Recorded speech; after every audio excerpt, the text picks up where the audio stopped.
Welcome back. It's been a good long time. I've been busy. We're better. I have news and I think it will be interesting for you.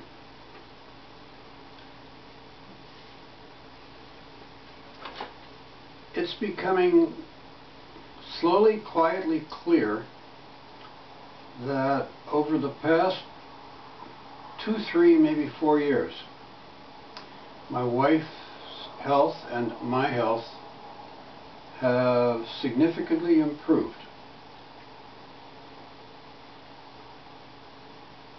And this leads to a question. Why? It certainly isn't, quote, normal for people to start to look younger around the age of, oh, say 75 and 80. And I can't say I'm objecting to it. Very glad, in fact. But it leads to the question, why? That's an interesting question, because, of course, it matters to us. Is it because what we're doing? Well, we're consistent. We eat very carefully. But that's not different. It's the same. What caused the change? We're beginning to think that the change is due to what we don't do. In particular, what we don't say.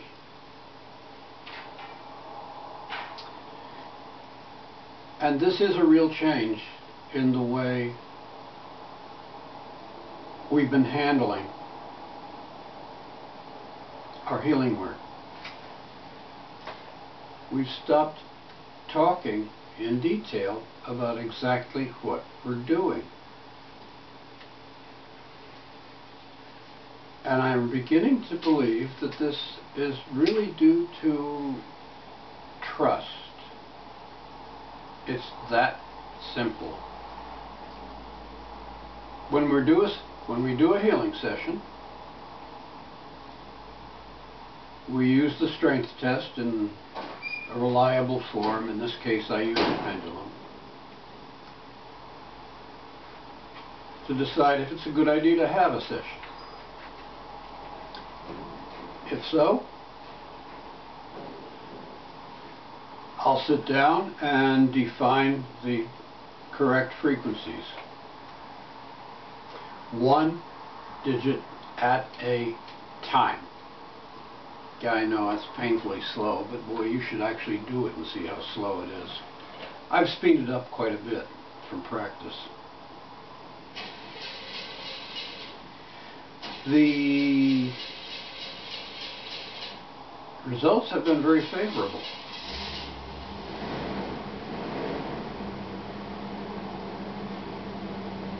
Apparently, one of the results is due to the fact that I absolutely refuse to discuss why I'm doing the session or what I intend to do with the session.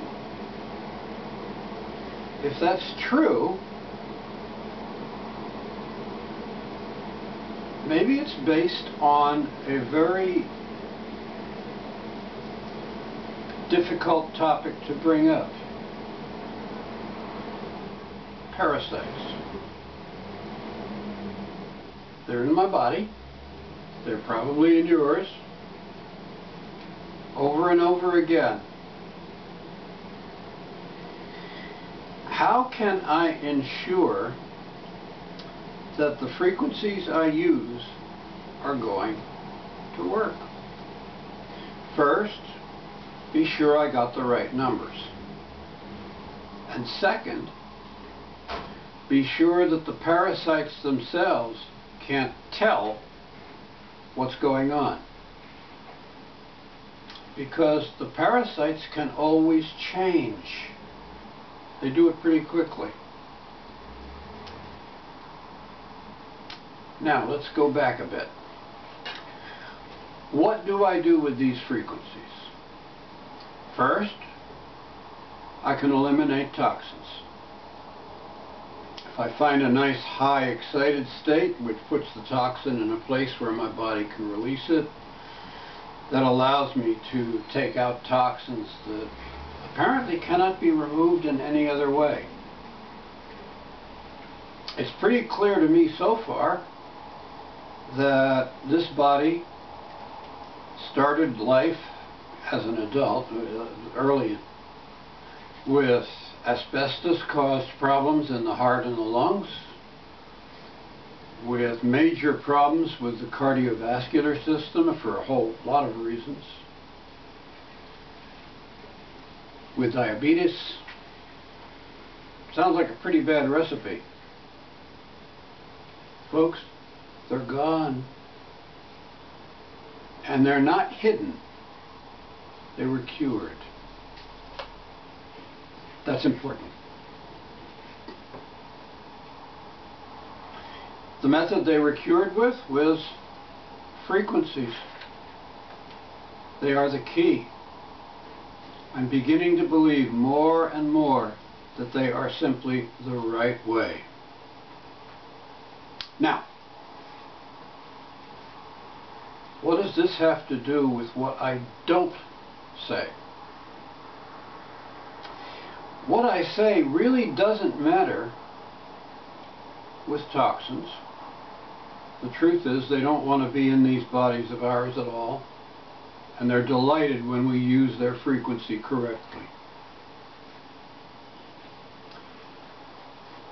There are also military weapons that target us, and to the best of my ability to figure it out, they are not able to change anything, so it doesn't matter whether we talk about that or not. Once we take care of them, we're in much better shape. What about viruses and bacteria? That is a disaster. They're right inside. If I start saying, well, I'm going to take care of that problem in my throat, or I'm going to take care of the arrhythmia in my heart, or I'm going to improve my memory, or any of these things, guess who is listening? And if they identify themselves as the target, all they have to do is change frequencies in time to escape from my work. And then the session will fail. This is not a joke. I've lived with it for many years by now. And what I've discovered is very simple. Do not know, do not think about, do not talk about, do not even discuss what I'm doing in this healing session. I also use 4 frequency generators to further confuse the enemy, and I'm not afraid to call it what it is. It is the enemy. And what I'm about doing here is confusing it so that it can't tell what I'm doing. Well, what about the numbers that I'm putting into the computer? If I know what they mean, well, interesting question. I think there's a good answer, too. Think about one of these numbers. It's usually something pretty close to 100 million. It's almost never that high. Let's say it might be somewhere around 95 million. And I put the numbers into the computer 1 digit at a time. So, let's say 95 million, 95,834,625.18. How many digits is that? 2 plus 3 plus 3. That's 8 plus 2 more. That's 10 digits. How do I turn that number into a real frequency? Well, that's easy. I just multiply by 10, right? Or divide by 10. It's just... I don't think bacteria and viruses can multiply and divide by 10. Especially not 10 to the 6th power, or 10 to the 5th, or 10 to the 4th, wherever it is in that list. And apparently I am able to do this immediately without any real problems. Is it safe to assume that you can do it too? I guess. All I know is I can. I do it easily without thought. Obviously the thought is taking place, but it seems to be automatic by now. But the key is this. The bacteria can't do it. The viruses are even further locked out.